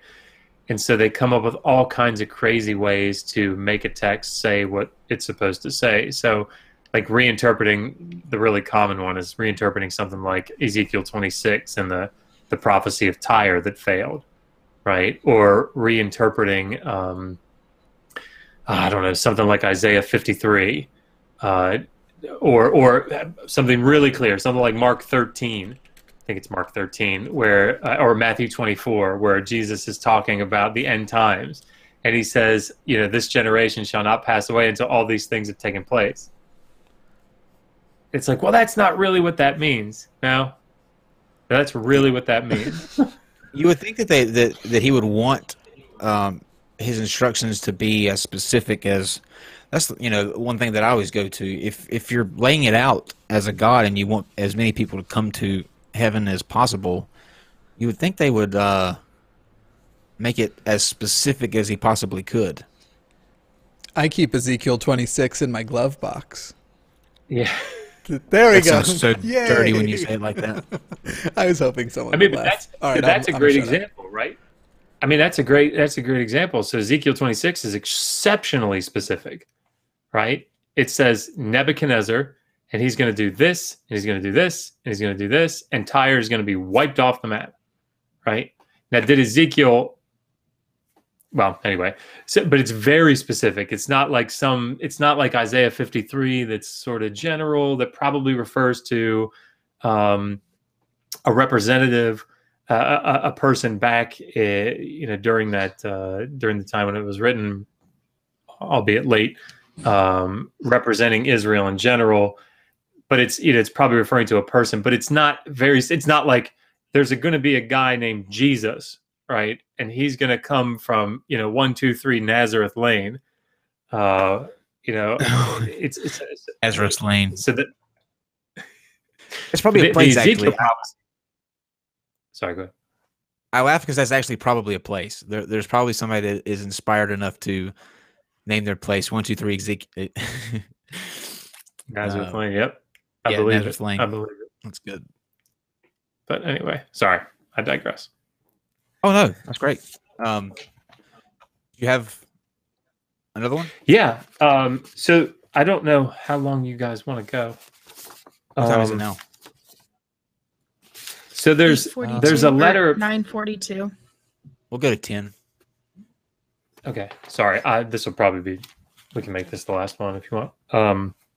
I'm trying to do what will make you the most comfortable. Usually, people don't like to stay on here for any amount of time longer than they have to.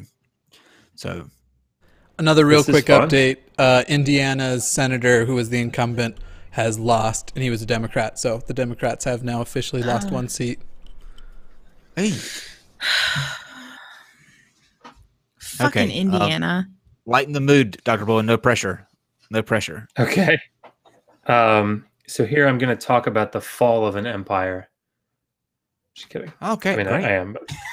But, so at the, hours? At the end, you mean hours? At the end of the third millennium, there was a major power, and it was called the Ur III Empire. It was the city of Ur, and it ruled over Mesopotamia, a lot of Mesopotamia. But as all these empires do, toward the end, the ruler gets weak, right? And yet it ends up that there are always forces from the outside that are trying to get in and to take over. And then there's always some other charismatic ruler that's trying to take over. And so this is a letter between the king of the Ur III Empire, Ibisuin, and is this the one? Mm-hmm. He's supposed to be writing down Ishbier. Oh, sorry, I got the one where he was talking about Ishbier. Oh, yeah, okay. She's got it. She knows what's up.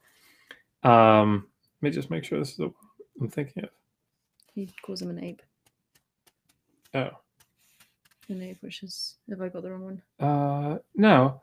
Maybe. Maybe. It's not the one I was thinking of. Oh, but sorry. That's all right. Anyway, yeah, this isn't the one I was thinking of. Oh. But well, we can read your, because you want to do the oldest here. I didn't think you were coming back. I can stream those tomorrow. Oh, okay. Well, sorry, I'm trying to. Sorry, I've got the wrong letter. Oh, no, I'm trying to remember which letter this is. Do you have an iPad? No problem. Oh, that's okay. We can just read this one anyway. But so what ends up happening is Ishbiera is a general of Ibisuin's. Ibisuin is a king. Ishbiera is a general. And Ishbiera goes out and he's supposed to be guarding the hinterlands. He's supposed to be making sure grain gets delivered to the city because Right. there's a famine. And so which letter is this? I don't know. Oh, okay. So there are a bunch of them. We have a bunch of these letters. And ultimately, Ishbi-Era goes out, and Ishbi-Era wants to take over, right? He wants to rule. But he feigns that he's on Ibisu. He feigns that he's on the king's side. So he goes out and he says, I have all this grain that you guys need. But I just can't find enough boats to get it back to you.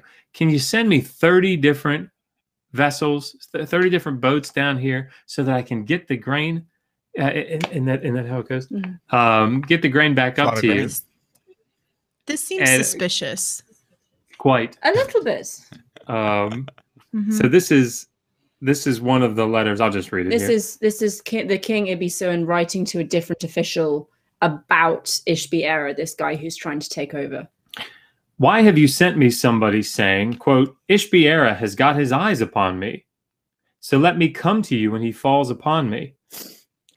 How come you did not know how long it would take to make Ishbi-Era return to the mountain lands? Why have you and Gear Boo-Boo, it's an awesome name, Gear Boo-Boo. That's what I'm going to start calling you, Casey, from now on. Gear Boo-Boo. You're going to call me Gear Boo-Boo? Look, even that's a thing now today too that was the same back then. Boo boo, they calling people boo boo.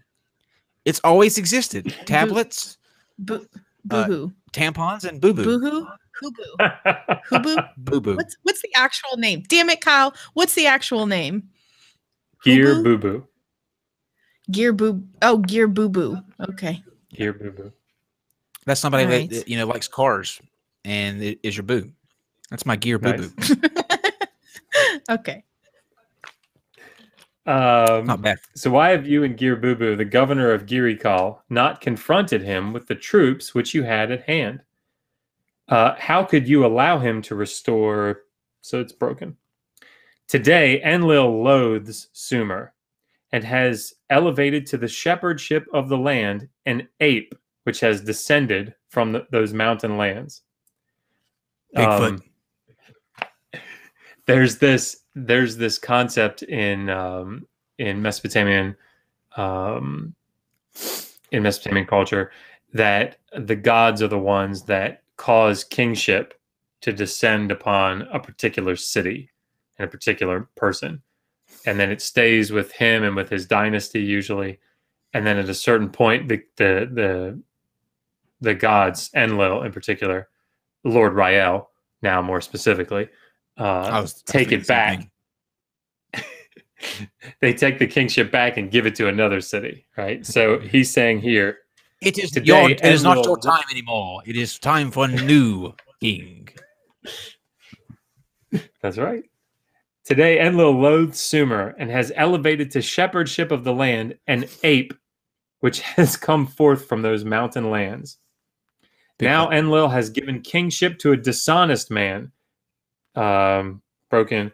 At this moment, Enlil something to somebody, a criminal, to Ishbi-Era, who is not of Sumerian origin. See, the assembly where the gods are and Sumer itself have been dispersed. Father Enlil, whose words prevail, said, quote, until the enemy has been expelled from Ur, Ishbi-Era, the man from Mari, will tear out Ur's foundations. He will indeed measure out Sumer like grain.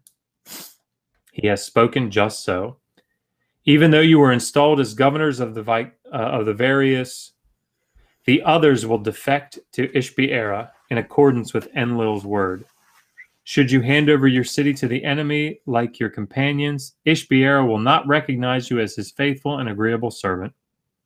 Anyway, so it's just it goes on a little bit, but it's talking about that transition. The ape is what sticks out to me in that. What's the story with the ape? Oh, it's a mocker. It's an insult. It's an insult. He's the ape from the mountain. Okay. I thought they were really seeing like Bigfoot, some ape that's coming down from. Maybe Ishbi-Era was Bigfoot. It could be. It's highly possible. I think that, over the where would they go? I mean, they've just been hiding in those caves in the woods all this time. So, I mean, if we had tablets back then too, and we had, What did we just discover that they used to have back then? Oh, boo boo. Had boo boos Boo-boo. back then. Dear boo-boo. Nice. Do you think She that was they bitching. had, we today have paper shredders that we put our mail in. Do you think they had like a guy that just sat in a jar with a hammer, and they would put the tablet in there and he would smash it up when they wanted to get rid of Actually, what they do incriminating is they have. tablets?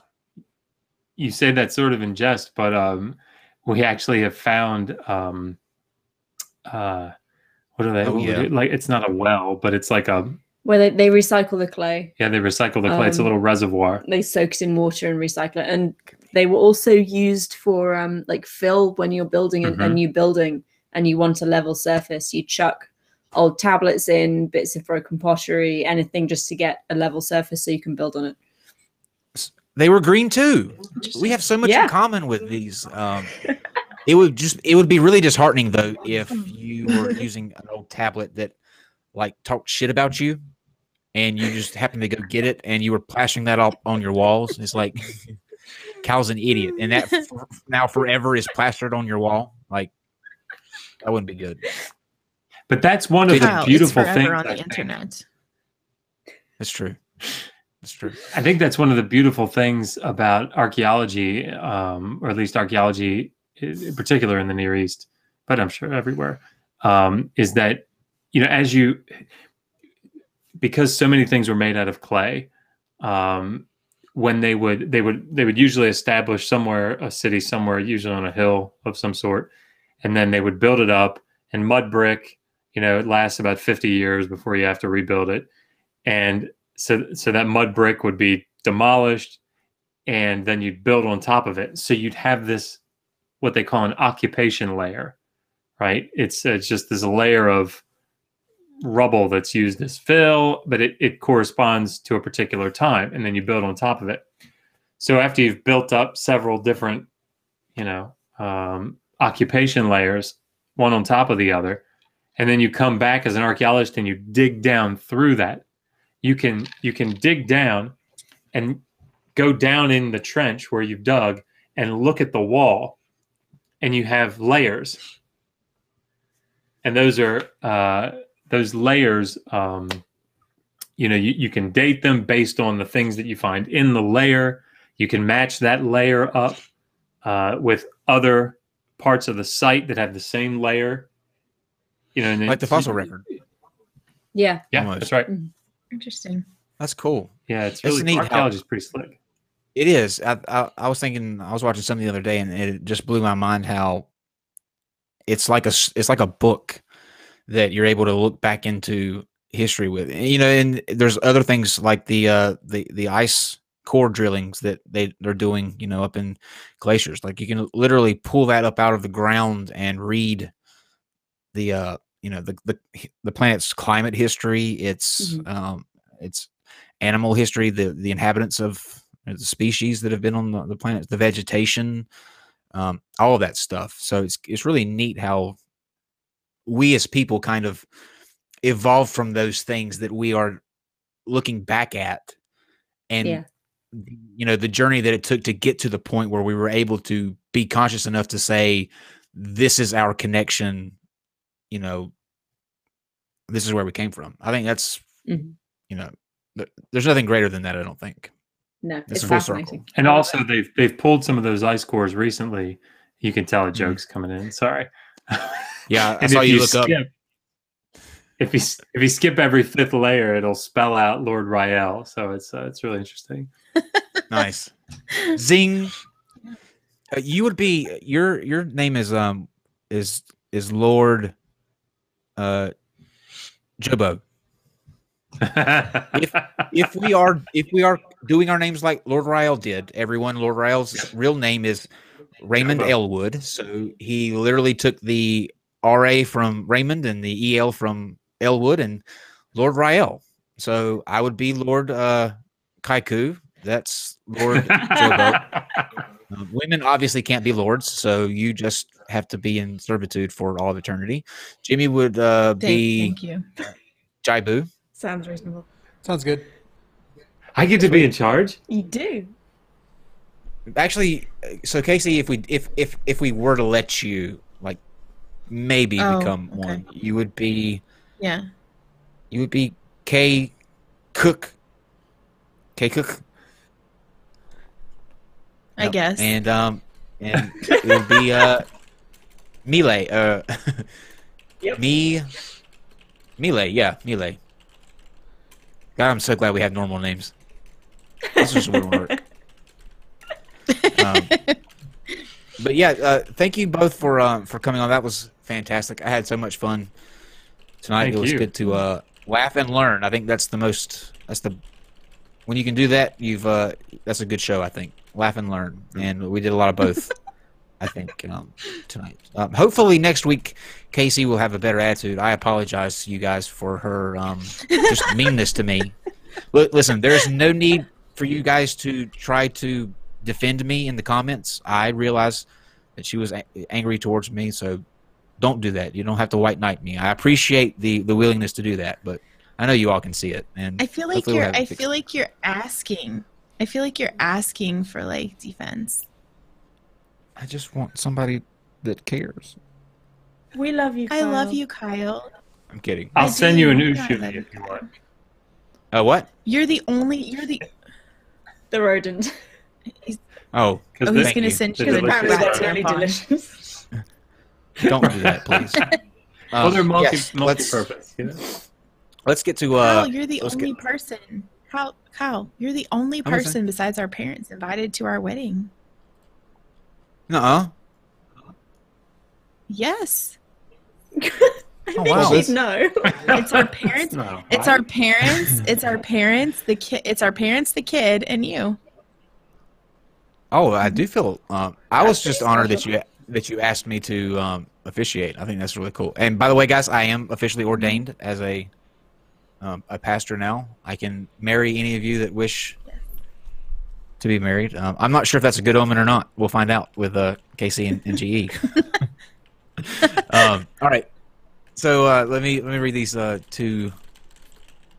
Well, okay. I have a question because I've never done this. Where do I go to check out my past super chats, Jimmy? Are you in the creator studio already? I am. Mm-hmm. And then I think I'm pulling it up. I think it's under the community tab. There's a super chats button. Okay. Let me see. Sorry, guys. I'm Do you want me to give some last minute, the last minute please. election updates? Okay, Yeah. so one of the battleground states is staying blue. That was New Jersey. If you've all heard of Alexandria Ocasio-Cortez, she was the Democratic Socialist who's only 29 years old. She won her congressional district in New York. Really? Yeah. Florida will restore voting rights to felons that committed non-sexual offenses or murder once they've completed their sentences, which and their probation and their parole. And then Or did something right. one of the fun upsets is in Illinois. The billionaire Democrat guy beat the incumbent Republican. So there's a billionaire Yay. Democrat for governor in Illinois. Yay, money. Yay, money. Okay. I also want to mention that. Does everybody remember who Kim Davis is?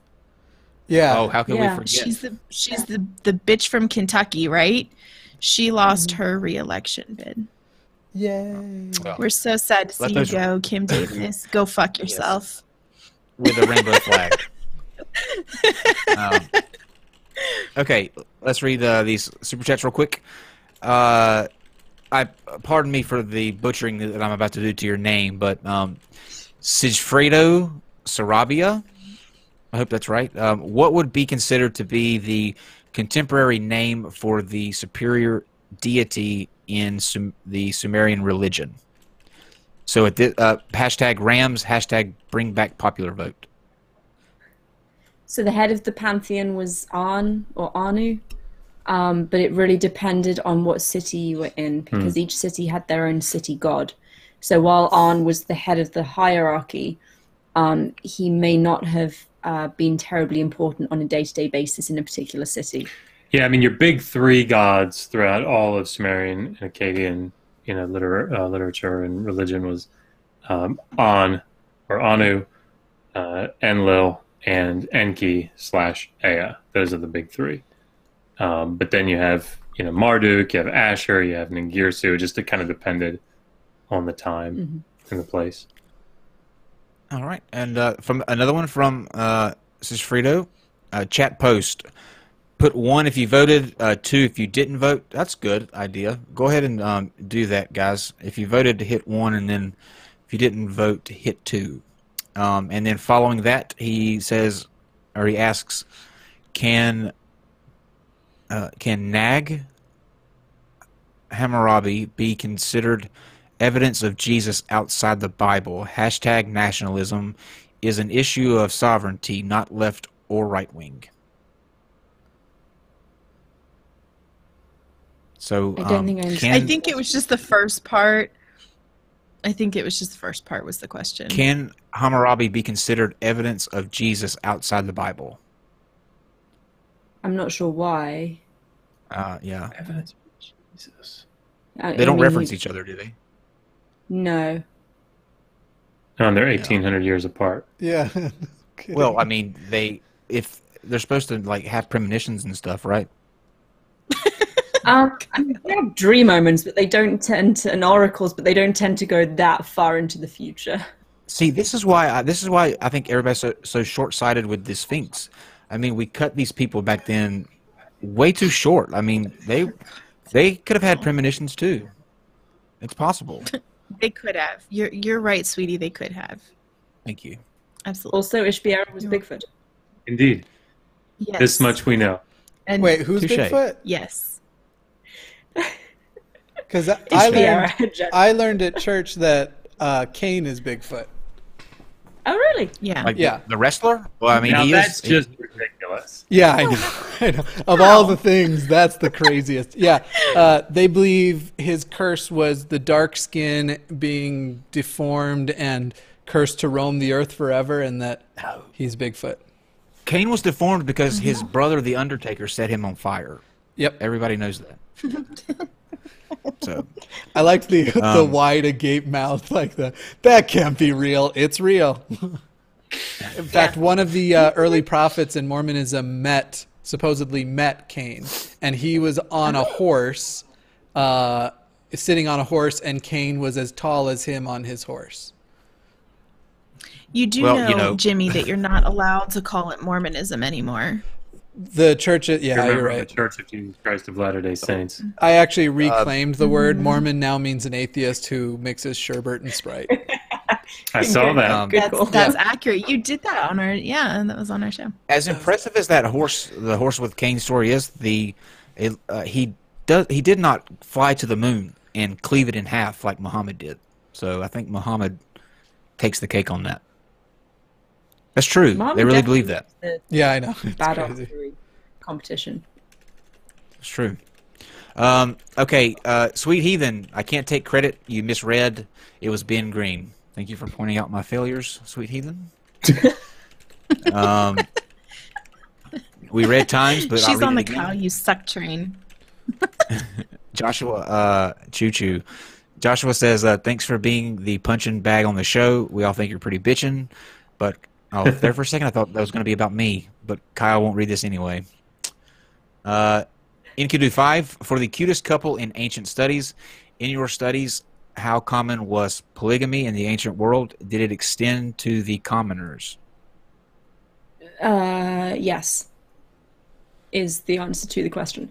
Again, varies by time and place, but for example, in the Old Assyrian period, we have letters from, so there was a merchant colony in Anatolia, which is southern Turkey.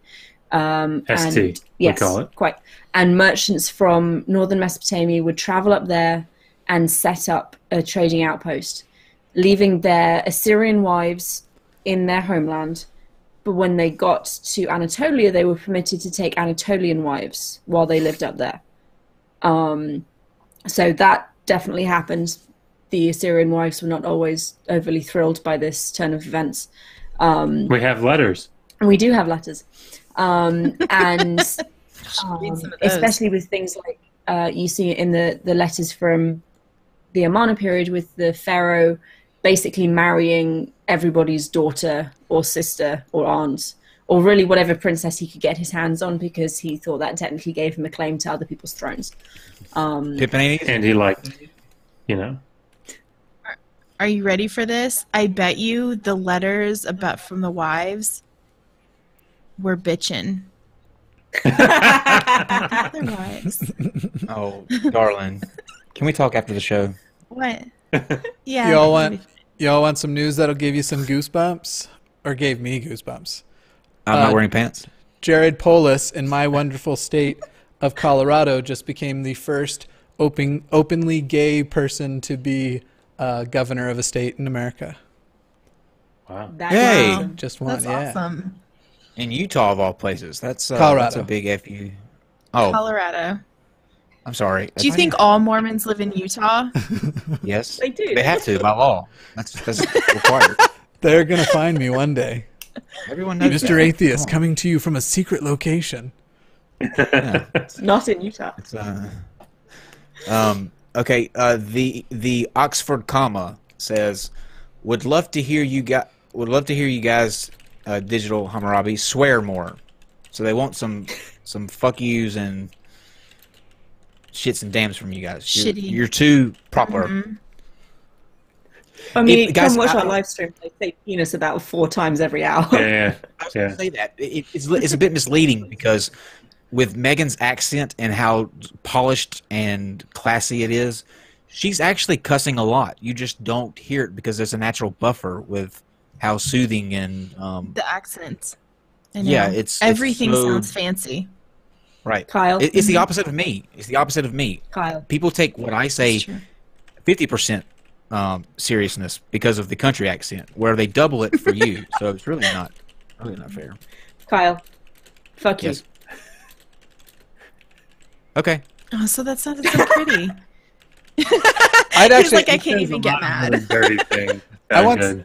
I want some of those British exclusive, really good sounding swears. My mother's British, so I'm familiar with Oh, some. fantastic. Yeah. Can you say bollocks? Yeah, bollocks. Bollocks is a fantastic word.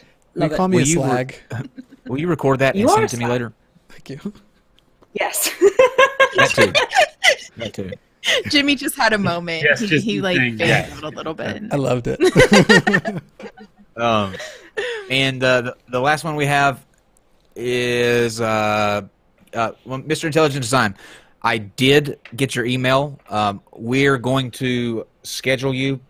Reds is busy for the next couple of weeks, so we're going to get you in here with someone else, if that's okay. Just let me know who you would like to speak to. Reds is going to be tied up with work for the next couple of weeks, so just email me with some ideas, or I'll pair you with somebody. But we'll get you in here. We told you we would, so we will. 0132132. Kyle, I'm sorry about what I etched into your drywall. I knew that something was off, and I'm going to get to the bottom of it. So And you I don't know how blamed you got me. in. You blamed me. You always blame Oh, yeah. me. Well, because it's always your fault. This is just the one time it's not. But see, I didn't do it. It was 0. It was totally 0. I didn't do it. You let him in. though. Sometimes So- it's sometimes it's GE. Fucking line, she knows it. Speaking of, we're gonna let Digital Hammurabi plug their channel once again and let you guys know where you can follow them on social media, all of that good stuff. And then is GE free? Is GE free? I don't know. Honey, Can you make Are a you political? Can you give us a political song? A Democrat a rock, political song. A political song.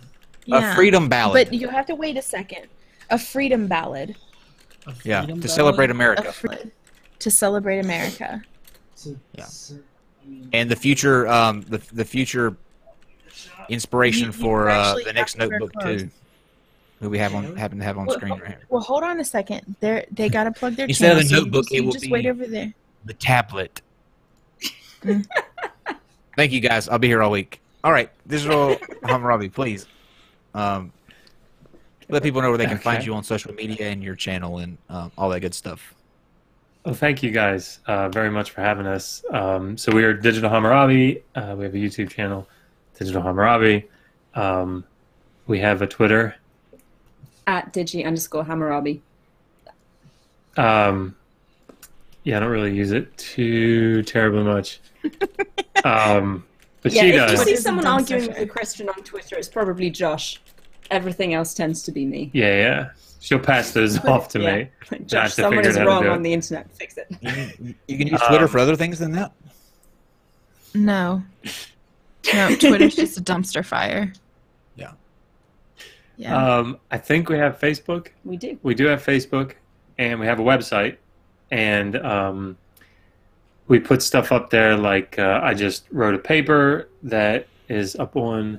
That's on our Patreon. We haven't put that on the website yet. You should probably do the talking at this Okay. point. So Drink. we have a website which contains things like the slides to Josh's Lentreed Sumerian glasses. We also have a Patreon. It's patreon.com/digitalhammurabi, which is a scholarship fund for a PhD student. We're going to do like an America's Got Talent elimination style. You guys choose who we fund for a summer of research. I We be put Simon out the Cowell? call for papers. Huh? Can I be Simon Cowell? Yes, definitely. That was absolutely dreadful. Kyle, you're not mean enough to be Kyle, you're not mean enough to be Simon. Can I be Randy Jackson then? Yo, dog. That was a good paper. You be Randy Jackson and I Great should be paper, dog. Simon. I think I should be Simon, but whatever. No, you're definitely Paula Abdul, Jimmy. Oh, Don't be please. Yeah, you're totally Paula. And Steve McRae is like when they invited who was the fourth one they invited that one year? I don't know, the one that nobody remembers because they didn't really exist. I That know would who you're be talking Steve. about, though. She'd always Yeah. dance to people singing and stuff. I can't be Paula. I'm totally sober. Straight up now, tell me, though, Jimmy. How do you not take one step forward and two steps back? I'm not Kyle, familiar with what you're Jesus. talking about. What? Exactly. Oh my god. It makes me feel old. Like sometimes, I- Kyle, do some of these people make you feel old? I was lying because I don't want him because he said I was her. Oh. Also, two Democratic Muslim women elected to Congress in Minnesota. The first Awesome. Muslim Assalamu women, alaikum. Assalamu alaikum. first Muslim women in Congress. Okay. All right. Well, I mean, good that they're Democratic. Yeah. Democrats. Yeah. Yeah. Right. I'm not stoked about the Muslim thing, but it shows there's some progress happening of a kind. Well, so like, here's the deal, though. We need more diversity in our Exactly. Congress anyway. Like the Senate is useless. The Senate is useless, but the Give me the- House is more representative of like people, and I feel like it should be more representative. So we need some diversity there. Still no open I'm all for atheists, that. right? Just not the people who believe still that no a guy atheists. rode up to the moon on a horse and cut it in half. We can do without those. That's all I'm saying. Well, yeah, but I mean, Congress is full of Christians, and we could do without all of those too. So you know, Agreed. it is what it is. Well, let's just trade them all in for a better model. I like that it means that Muslim women can be elected to Congress in America, but I don't like the Muslim part as I don't like the Christian part in other politicians. Yeah. That's my Yeah. Understood. That makes sense. Okay. Now I'm drawing a blank again. That there was something that you said, Dr. Bowen, that I was going to. Oh man, I can't think of it now, but it'll hit me as soon as we close the stream out, and then I'll get angry. So we're just going to sit here. Everybody, please be quiet for just a couple of minutes while I sit back and think. Mitt and, Romney I won will- his Senate bid. GE and his song. That's what it was. Oh, he did. Yeah, Mitt Romney's now a senator. He finally won something. he was governor for a while. Yeah. Good for you. All right. All right. So Are make we- sure you are check we them out. ready? We are ready. Make sure you check out Digital Hammurabi. Great channel, fantastic channel. You will learn so much, and it's so good to see the, especially the opening up. It's like you could, like your kids, I guess, when they play softball, and that you first watch them play softball, and they're They kinda nervous to crack get out there on the ball field, and now they're just out there hitting home runs. It's just it's a good moment. Oh, thank you. So, all right, for his making his 77th appearance on the show. Oh I yeah, have my list 77. right here. This is number 77. I have to move in a little. Oh, right. go vote for the Golden Nuns. That's the other thing. Go vote for the Golden Nuns. It's the 25th. All right. Vote for Take us it away, and the sir. Golden Nuns. All right, you go. You ready? Yep. Let's roll. America! Fuck yeah! Limiting bodily autonomy! America! Fuck yeah! I'm gonna shit a brick when the school puts the 10 Commandments in my son's school! The America! It's fucking shit! We are turning into a theocracy! America! Fuck yeah! There you go. That has to be the next presidential candidate. Alabama's voting to apparently put the 10 Commandments in all of the public schools and public spaces, and to affirm that they want to fuck Roe v. Wade in a not good way. Yeah. So, they're in put the that Satan positive by statue up. thousands of votes right now. Kyle Go put said that go Satan for statue up. It worked in Oklahoma. They passed a law like that in Oklahoma, and the Satanist temple threw up that statue of Baphomet with the two kids, and about a month and a half later, all of it came down. So I mean, throw that devil up with the school too. They'll take it the 10 Commandments out real quick. Yeah, part of that 10 Commandments amendment to our Constitution in Alabama here is that the state, like basically you can't sue the state, like the state, you can't take the state to court over it. Like you can't sue the state over it. Well, no, sorry to interrupt. Technically, it's that no public funds can be used to defend the constitutionality of this amendment. Yeah. So, I mean, Now, I don't know what they hope to get around with that, other than, oh, we're just not going to pay for the court costs. But then it's got to come out of somewhere. So I don't know what they're planning on doing with it, but apparently it's not good. Yeah. Is this what's the actual law? Just real quick, what's the actual law say? Is it the 10 Commandments specifically, or is it a law to pass religious monuments? Hold up. Because that's going to make a difference. If it's any religious monument, you can just battle them with putting up. No, it's the 10 Commandments. Like it's specific. Hold on, let me read it to you. And can he This sing measure- the law? Can you sing it?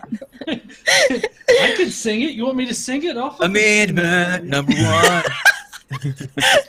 Okay. Here we go. Damn. Why? Why did we do this? Fuck. Fix the camera here. There you go, babe. This is even more fantastic. This You'll make 'em measure would allow the display of the 10 Commandments in schools and other public properties, but it would prohibit the use of public funds to defend the display or this measure against court challenges. It's your fault that it's passing, because if you would have gotten out and sang that law at the polls, people would not be voting for it. Kyle said that it's your fault if it passes because if you had gotten out at the polls and sang it, no one would have voted for it. Yeah. So That was fantastic. that's where we're at. Honey, use your phone. That was amazing. Big thank you to That's sacrilegious. We're gonna burn you now. Well, yeah. Plus, I don't know how it is everywhere. I mean, I know that some people are voting in like schools, and some people vote in like civic and city centers and things like that. Down here in Alabama, we vote in churches.